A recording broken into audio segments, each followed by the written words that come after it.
പക്ഷെ P T Kunjumuhammad അങ്ങനെയല്ല.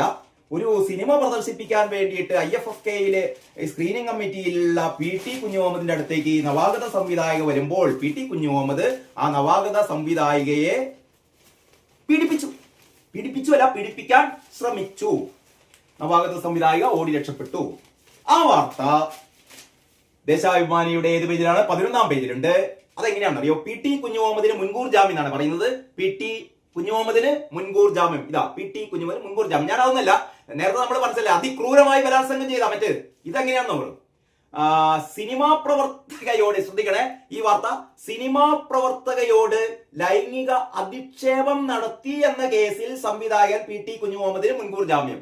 അതായത് സിനിമാ പ്രവർത്തകയോട് ലൈംഗിക അധിക്ഷേപം, പി ടി കുഞ്ഞുമുഹമ്മദ് ആവുമ്പോൾ ലൈംഗിക അധിക്ഷേപിക്കുക അല്ലെ, അധിക്ഷേപിക്കുക അത്രേ ചെയ്തിട്ടുള്ളൂ. അധിക്ഷേപം മാത്രമേ ഉള്ളൂ. ലൈംഗിക പീഡന ശ്രമം ഒന്നുമല്ല. പി ടി കുഞ്ഞുമുഹമ്മദിന്റെ കുഞ്ഞ അധിക്ഷേപം. രാഹുൽ മാങ്കൂട്ടത്തിന്റേതോ ലൈംഗിക വൈകൃതം, അതിക്രൂരം